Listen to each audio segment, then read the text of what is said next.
Hi guys, what's up? Welcome back to my YouTube channel. Kung baga para sa YouTube channel, don't forget to subscribe, James Leon Show. So yun na, for today's video mga burikat, mag-harvest tayo mga gulay dito mga be. Dito sa Brooks Point din mga be. Kung saan mga burikat ito mga be, ang lawak-lawak ng lupa ito, dahil hektare-hektare ito, dahil ang dami-daming gulay mga be. And currently mga burikat, hapon na sa atin mga be. Marami silang ampalaya at the same time, marami ring kamatis, and of course, iba't ibang mga gulay mga be. Pero currently mga burikat, ayan, andun sila mga burikat. So, sila mga burikat yung kasama ko mga mag-harvest mga ng gulay mga be. Nandyan po yung owner mga burikat ng gulayan. Pagkatapos kasama ko rin mga burikat yung nanay kong pulang-pulang mukha at mga ngamatis. And I think let's go na. Hi, B! Mga burikat!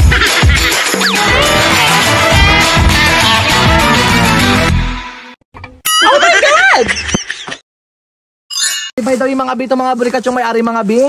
Ang babaeng amoy cracklings. Hi, Bubsy, hi! Ayan si Bubsy ang kayang suso ay ng patungan ng TV. Bubsy na Palawan, be? Pero by the way, gusto ko malaman, ano ba yung mga pangunahing gulay mo dito, Day? Ito, ang palaya, be, nung nakaraan mga pipino, be, ganon. Yung watermelon, meron din. Kasi oh my God, parang an-an, may kamukha ah. By the way, mga burikat, nandito rin mga bisiyaanan pagkatapos sila na yung Marvites, mga burikat. Mamitas kami dito ng ampalaya kasi binigyan kami. Kuha tayo mga burikat ng ampalaya. By the way, maraming salamat kay Jik mga burikat. Libre lang po ito mga bi, yung kanyang gulay, Day. Kasi mga bi, hindi siya kumakain mga burikat ng gulay mga bi. Hindi halata. Puro gulay na lang, be. Ang liliit naman ng gulay mo na to, bi. Bakla kunin ka pa to, be? Ha? Oo, kunin mo na yan, be. Pamigay mo doon, ha? Oo, totoo ha? Oo, pamigay mo yan, be. Bakla, pwede ba ilahat ko na to, bi? Oo, sure. Ay, Kasi magugulay pa yan, be. Sayang pa yan. Pag binili natin, nasa 160 ngayon, be. Oh my God. Magkano? 160, be. Ang mahal-mahal lang. Magkano ka? Kuripot-kuripot mo? Hindi ba bibili ito, be? Gano'n naman. Nakakalo ka. Parang supot man to, dahil. Ito pa, malaki. Malaki. Ano ba? Ano malaki na yan? Ako na bakla ka. Ito gusto ko malaman, anong feel na nandito tayo ngayon sa farm ni ano? Ay, ibang ambiyansa na naman at saka iba na naman yung ating mga nakakasalamuha. Diba? Siyempre, kung Saan tayo kasamang baboy damo? Ako pa nagka-cultivate dito. Ito ang galing nga, brainy.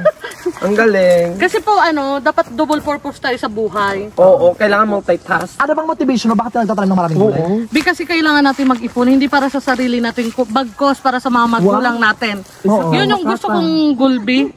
Yung makatulong ako sa magulang, B. Pero gusto ko malaman, nakakaipon-ipon ka rin dito, B? Awa ng Diyos, B. Kasi nabawi ko naman dito yung yung pinuhunan ko, B. Magkano? Chismosa, magkano? Bakla privacy niya, bakla ikaw talaga? B, ang cute nun, B. Siyan, nakakaloka. Cute siya, B, oh. Saan siya? Yung ginawa ni... Ayan. Ay, ang ganda to din, nakakaloka. Daan. Ang dami, oh. Kunin nyo na yan, B, para mapakinabangan. Kasi... Bakit ito tatanggalin mo na siya after nito? Nakakaloka ka. Uy, wag ako kunin ni Lord, ha? Oo, bait-bait mo, nakakaloka. Bakla nakakaloka. Pero after nito magtatanim ka ulit, hindi na. Magtatanim, B. Inaantay ko lang yung tag-ulan, awa ng Diyos. Anong plano mo? Ganito pa rin? Pupunuin ko na siya, B.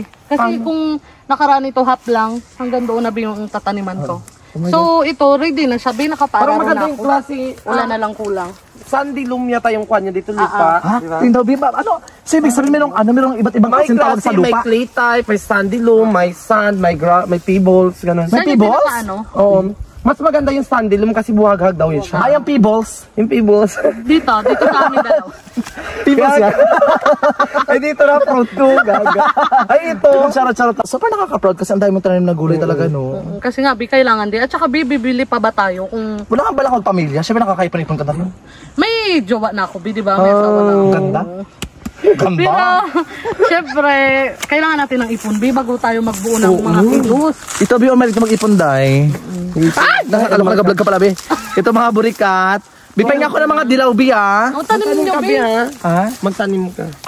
Magtanim tayo din sa mga pebbles. Magtanim kami kasi may quality pa rin naman pala magiging labas ng bunga. Ito, ang Oo.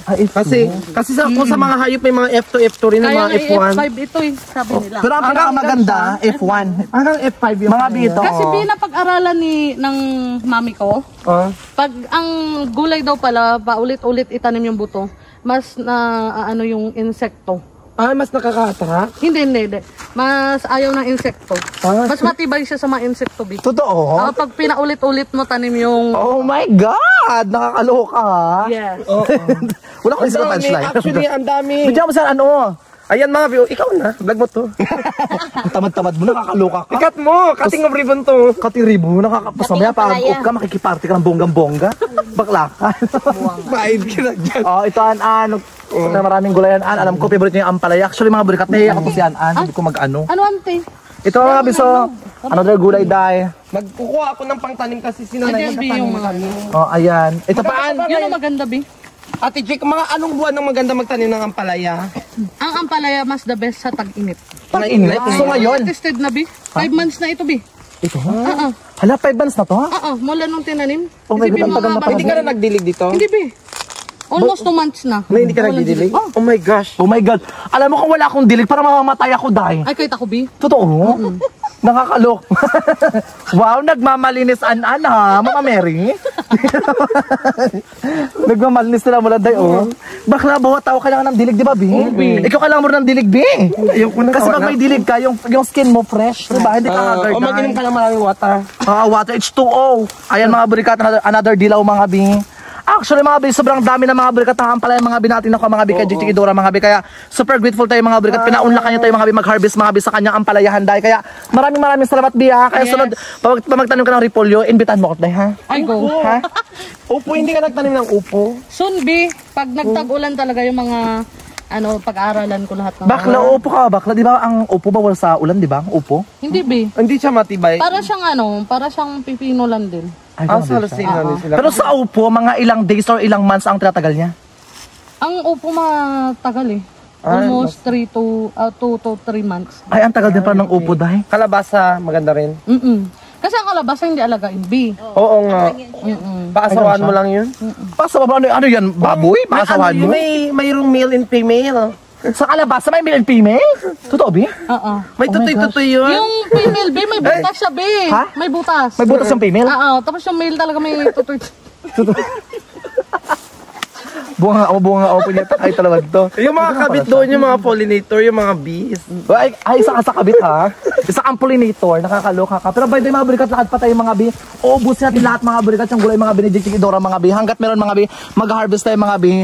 Alam mo Bi, since dito rin ako Bi, okay na ba? Lahatin na namin dahil? Oo, B. Kasi nga, Papalitan niya na? yung na siya. Shining off na siya. Ang bait-bait mo kasi may camera Bi. Hindi sarap lang ito naman ito. Ano yung mga karaniwang kinakarap ninyo bilang naggugulay? Ano yung mga problema? Yung mga insekto, B. At saka Yung mga bees. pabago-bagong panahon, B. Yun. Nakakaloka kasi ba? Nagiging ano, news ka ba? Reporting ka ba dahil? Kuya Kim. Nakakalok. Kuya Kim siya? Wala si Kuya Kim makinis ha? Kasi baka ka naging broadcaster, nakakaloka. Di ka kailangan interviewin lahat. Interview na para sa idea. Para magulayan tayo. Idea, pas di ka lang nagabato sa YouTube na ang kaalaman mo. Ito naman. Ito lang ako. Mapukita ng ano dyan. Ito na lang, anong benefits ng ampalaya? Yun tanongin niya. Sige, maganda tanong. Benefit ng ampalaya, di ba, pampababa ng insulin? Insulin, ng sugar, kasi nga may insulin. Pampababa siya ng... Really? Patambal yun. Hindi raw siya herbal. Yung ano ito yung hagunoy? Bakit? Kasi nga daw may mga toxin. Charot. Pero maganda siya as pollinator kasi nga yung mga butterfly natin, diyan nagadapo, tapos magdapo siya dito sa mga bulaklak ng ampalaya, magkakaroon ng pollination, cross-pollination. Ang arte-arte sa mga ng bata ako, pinapampahid ko to sa puwet ko, di ba dahil? Pag may erna? Kahit Tapos magayon. makati-kati siya, B. Oo, di ba? Super ka talaga. Ang kati-kati talaga, nakakaloka dahil. Pero by the way, mga burikat, actually mga biso, marami rin po tayo mga burikat na harvest, mga binaampalaya, mga bi.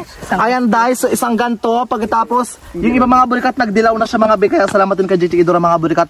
Ayan dahil, marami tayong na-harvest mga burikat na ampalaya. Siyempre mga bi, kasama ko siyan, pa-partner ko rin mga bisyanan, kaya magsamang loob dahil. Ayan dahil, and of course mga bi, ito mga bi yung dilaw, anong gawin sa dilaw? Itatanim namin ni nanay. Kasi kaysa magbili kami. Ilahat na natin para magdamaya mo na magpa. Hindi ko ninyo na nga, B. Kasi mayroon na ako doon.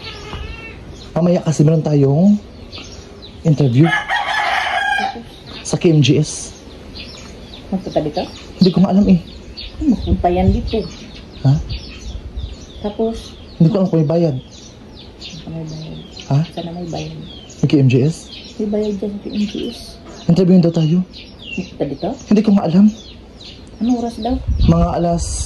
Baka mga alas 2 ng hapon. Bakit di ka magpabayad? Nagabayad na sila sa iba. Yung mga tanong, mga insensitive, mga sensitive. Bayaran nila. Sagutin ko yan. Totoo? Oo. Kamukhang pera mo naman, Bi? Hayaan mo lang. Utangin na nila. Suk sabi sa'yo. Sila kanina. Baka kimi-kimi mo lang. Nay! Dala mo, Nay! Dalian mo! Tumatakbo yung oras! Dalaan mo, Bi, kasi mamaya to, Bi. Ipadala to sa KMJS, Bi. Ang bagal-bagal mo, Bi. Nakakaloka ka, Bi. Ang bagal. Dalian mo. Upo! Upo! Ayan, hi! Bagay ka kasi. Tay lang, Nanood sila, Nay. Kalib ka? Oo, bagay ka. Hello po! Hi, KMJS! Ito po yung nanay ko. Ayan, by the way, yung pagpakilala ka, Bi. Hi, ako po ang nanay ni James. Totoong pangalan. Ako po si Janet Leoncio. Hanap buhay. Wala akong hanap buhay. Dito lang ako sa bahay. 4 piece pa po ako. Kasi may dalawa pa akong college na pinapaaral. Mga kapatid niya po. Nilalang ko na yung mukha ko. Actually, KMJS, maraming pong salamat na binigyan niyo po kami ng opportunity na ma-interview po ngayon. And at the same time, yung nanay ko po, dati po, wala po siyang trabaho. Pero ngayon, pero na po siyang trabaho. Siya po ay, Manigsaing, maniglaba. leader po siya ng chismis. Diba? Diba? And at the same time, actually, yung nanay ko po, graduate din po siya ng college. Nge. Ha? Ipakat ko lang. Aw. Sabihin mo, graduate pa ako ng college mo. Ang course ko, architecture. Graduate po ako ng college. Ang course ko po, ano yan? Agriculture. Architecture? Hindi na. Architecture? Para may... Ano yan? Architecture. Yan, para mayaman din. Yan, at the same time, actually, yung nanay ko po, virgin pa po yung nanay ko actually. Yung nanay ko po, mabait po yan siya, mapagmahal na magulang. At the same time, yung nanay ko po, gustong-gusto po yung nanay ko yung, alam mo naman, yung mag-chismis talaga, yun po yung pinaka-hobby niya. Pero by the way, nakailang jowa ka na ba, Nay? Wala, sa tatay mo lang. Ha? Sino naka-first, naka-virgin sa'yo? Sa tatay mo, tanga ka pala eh. Ay, sa interview tayo. Oh, hayaan mo sila. Bastos ka ba? Ano ang sabi ni Kim? Sabi hindi mo ang totoo. Eh, ikaw, sinasabi mo totoo. Virgin pa ako. Yun ang sabihin mo sa kanila. Virgin pa rin po ako. Virgin pa ako. Bukod po doon, meron din po ako 2 kapatid na ang pangalan ay Si Marvin at saka si Carlo. nag-aaral saan? Sa college, sa bayan. Ayan. PSU. Opo, ganun po talaga. Dati po wala po kayo makain. Wala po kaming, alam mo yung dati, nag-short kami sa budget, sa financial, tsaka sa pagkain talaga, wala po kayo makain. Totoo And yan. dati po yung trabaho po ng nanay ko, bukod po sa mga pagchichismis po, dati rin po yung nanay kong ano. Nagdadamo ako sa mahuganihan, nagarabas. Yes, pero bago po nangyari yun, bago niya po kami inanak, yung nanay ko naging pokpok din po siya. Sira ulong gago na to. Diba? Ganyan mong bibig mo yung pupuk, patang sira ulo. Ay, gano'n interview na yun. Ganyan ba yan? Anong sabihin ko? Tanga-tanga, kala mo maganda pakinggan Anong ganyan. sabihin ko? Sabihin mo, hindi ganyan pag-interview. Anong sabihin ko? Bahala ka dyan. Dito ka muna. Anong sabihin ko nga? Eh, bakit ganyan sa'yo pampupuk ako? Tanga-tanga ka pala eh. Tanga-tanga mo. Ulinawin mo. Bakit pupuk ako? Sabihin mo hindi ka pokpok. Eh. Tanga-tanga. Sabihin mo hindi ka pokpok. Hindi ako pukpok. Tanga-tanga ka. Bahala ka dyan. Isan ka na to sa KMJS yung sabi ko na pokpok ka. I-edit ko. Tanggalin mo yung pukpok. Ay, uploading na to. Yung sabi ko na pokpok ka. Ano to? Putang ina ka, bakit pukpok ako? Sira ulo ka. Kumahiya. Tanggalin ko pati hindi na. Tanggalin mo.